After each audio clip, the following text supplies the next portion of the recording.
নমস্কার বন্ধুরা, আমি পারমিতা চলে এসেছি আবারও একটি নতুন রেসিপি নিয়ে। আজ কিন্তু আমি রুই বা কাতলা রান্না করিনি। আজ যে মাছটি রান্না করেছি সেটি হচ্ছে সুরমুই মাছ। এটি কিন্তু নয়ডাতে এসেই আমি প্রথম দেখেছি এবং খেয়েছি।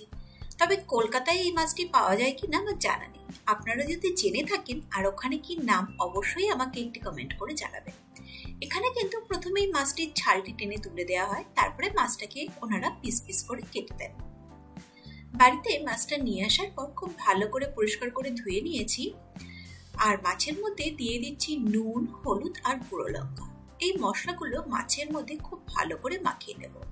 অপরদিকে গ্যাসে সর্ষের তেল দিয়ে কড়া গরম হওয়ার জন্য রেখে দিয়েছি। তেলটা গরম হয়ে যাওয়ার পর মাছগুলোকে এই গরম তেলের মধ্যে দিয়ে দু পিঠ খুব ভালো করে কড়া করে ভেজে নেব। এইভাবে বাকি মাছগুলোকেও কিন্তু আমি ভেজে নিচ্ছি।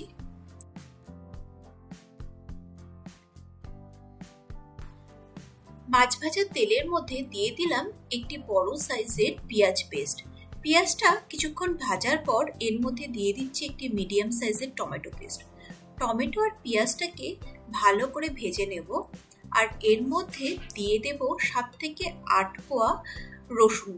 রসুনটাকে আমি একটু থেতো করে নিয়েছি। আর দিয়ে দিলাম দুটো কাঁচা লঙ্কা।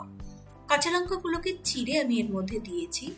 আর দিয়ে দিচ্ছি হাফ চামচ আদা বাটা। এই সমস্ত মশলাগুলোকে খুব ভালো করে তেলের মধ্যে ভেজে নেব।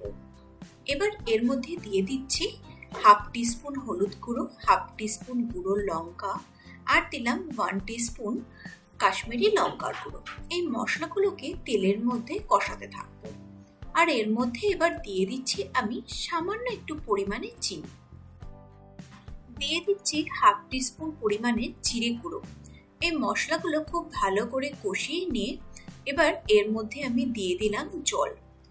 জল দিয়ে যখন ঝোলটা ফুটে আসবে তখন আমি এর মধ্যে মাছগুলোকে দিয়ে দেব। দেখুন আমাদের ঝোলটা ফুটে গেছে। এবার আমি এর মধ্যে ভেজে রাখা মাছগুলোকে এক এক করে দিয়ে দিচ্ছি।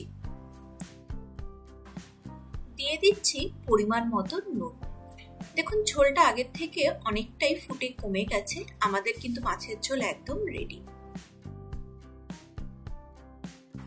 আপনাদের সকলের কাছে অনুরোধ রইল আমার আজকের ভিডিওটিকে লাইক, কমেন্ট এবং শেয়ার করার জন্য আর আমার চ্যানেলটিকে সাবস্ক্রাইব করে রাখার জন্য। সবাই খুব ভালো থাকবেন, সুস্থ থাকবেন।